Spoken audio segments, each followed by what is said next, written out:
Morning guys, it's ploughing time. Right,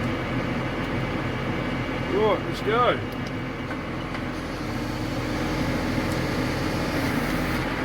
My favourite toy out of the shed. Now, with a plough, it's very important to keep your wear metal right. We bought this thing about 4 years ago. You needed a new set of points, but never really looked at anything else. And I had a look at the shears the other day and I thought, they do not look right. Wow, that is a lot of metal missing. So, might explain why I was having trouble. Used to stove the furrows in a wee bit, but got a full set on there now, full set of new ones. So they'll take a wee while to shine up, make a pig of a job for a wee while. Then hopefully we'll be straight into some really good going. I really need to get a grader here for these roads. Crikey, for down 2 years now, but we'll get there one day. But anyway, the old plough back there, it's a Overum DTL 5108. So it's their big old heavy girl they used to make. They had 6 and 7 furrows as well. I think they might have done a 4, not too sure. But, you know, she goes pretty good. Just put a new set of shears on it, which is causing a few issues. It'll take a wee while to set in, but it's an excuse for my ploughing's not very flash. We'll run with that. So I've already got one paddock done. It was 4.9 hectares and it took me 11.5 hours. But you should be able to do a hectare an hour with one of those. So, it was very, very awkward. I think there was 14 or 15 different headlands in that paddock. Yeah. But that's the joys of living in hill country. We don't have nice gentle rolling hills here. We tend to have guts and dips and bumps and hollows, and with 9 metres from the back wheel of the tractor to the back wheel of the plough, if you've got an undulation in there, it's very, very hard to keep all 5 furrows in the ground, let alone consistently deep. But yeah, we just sort of work on it. The next paddock will be better, but it won't be great, and then there's a really nice flat square one at the end of the job to do, so that'll be nice to finish with.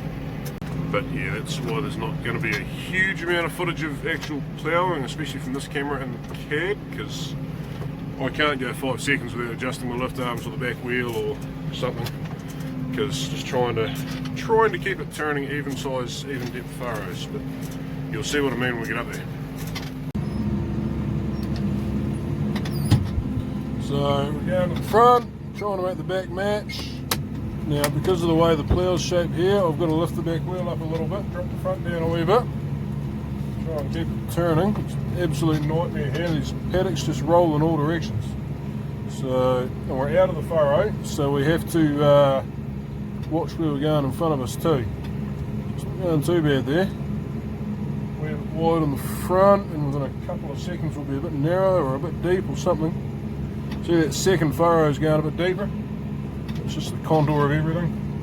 Down here, drop the back wheel the rest of the way down. And now feather it down the hill.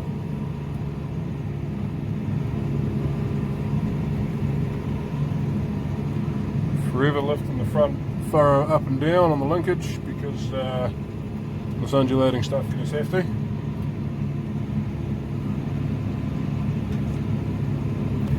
So yeah, I'm not the best ploughman in the world, but I can turn dirt over anyway.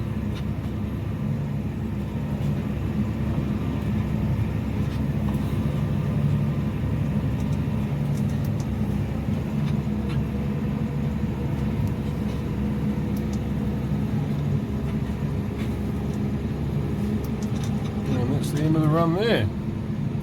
Feel those rocks. Oh. Auto reset working well. But he doesn't turn a furrow, but that's alright.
No, it's not a very straight line, is it? You see these movements here, there's a rock underneath them.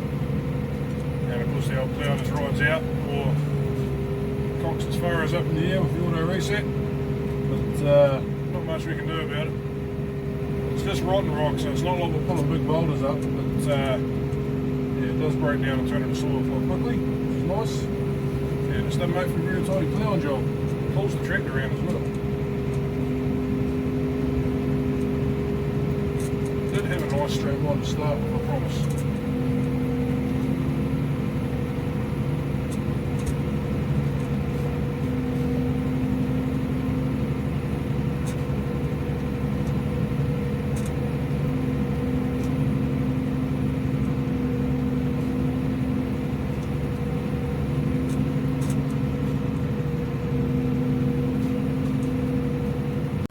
So, got a wee bit of an issue here. This is coming up pretty nice.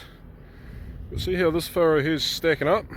Now, it's not doing it everywhere, but yeah, you have a look down here. So these ones have all turned right over. The grass is way down under here. This one, it's just here. It's actually on top of this furrow, and it makes that one do the same thing. So, just jump down and have a look. If we have a look here, down over the top. So where are we? Hard to get a good look here. I'll go down here. So you see how that coulter, there, that disc, is outside that furrow. So that's quite nice. This one here is, you can't quite see the disc there, where are we? That's pretty good. That one's pretty good. But see this one. See how this one's actually inside the furrow, and it's turning this side back up as well, which is causing an issue there. So we're going to have to adjust this coulter. Let's have a look at this one. So I suspect, you know, that one's actually okay. So it's just this one that's causing the trouble. So anyway, we'll get this adjusted.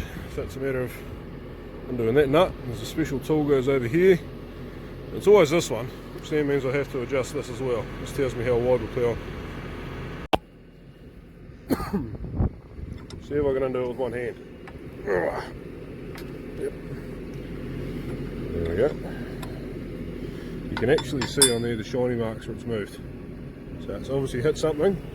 There's a bit of rock in here. Now here's the special Overum tool. I don't know why they give you this, because it doesn't actually have a 24mm hex in it, which is what you need, but that, where are we? Can't see it there on the camera. Slots over that. This one, I need to go, how does this work? Hang on a sec. Yep, no. We actually need to go back that way a bit. Hang on, I'll turn the camera off. So there we go, now you can see that shiny mark, I've covered it back up. So, tighten the nut back up and we should be away. Shouldn't take too much, but it seems to take a hell of a lot. There we go. See what she does now. And then yeah, every time you adjust that, you move this, and we're sitting at 18 inch right now, so there we go, just a matter of bending that back in place. 18.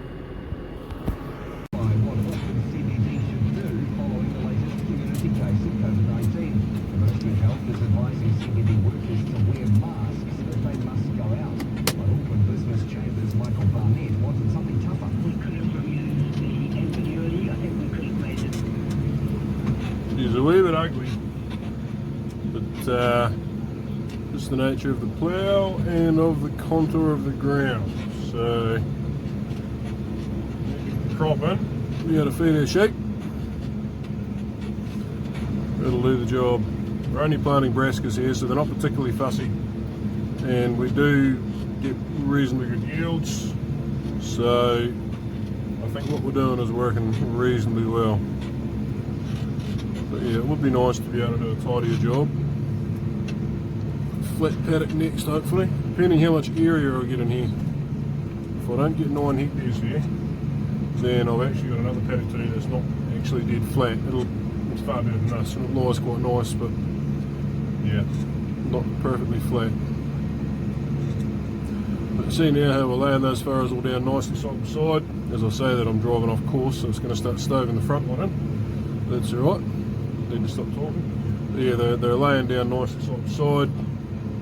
Stacking up a wee bit again there. No, it's just the bump, and that grass should be reasonably well buried when the plough goes over it. Quite nice soil there too, isn't it? Lucky with our soils here. They have good moisture retaining ability, but they do drain quite well. So yeah, still stacking that one up a wee bit, isn't it? Don't know what to do there. Just might be the contour issues, I think.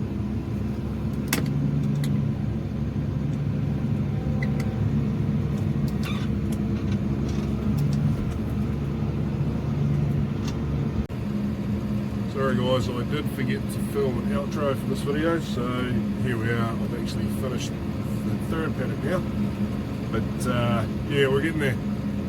So next video will be the flat paddock, and I'll go through a wee bit more of what we're doing, how we plough. It's just a nicer paddock to show you. But yeah, anyway, hope you enjoy that. Please don't forget to hit those like and subscribe buttons if you like what you're seeing, and we'll see you next time. Cheers guys.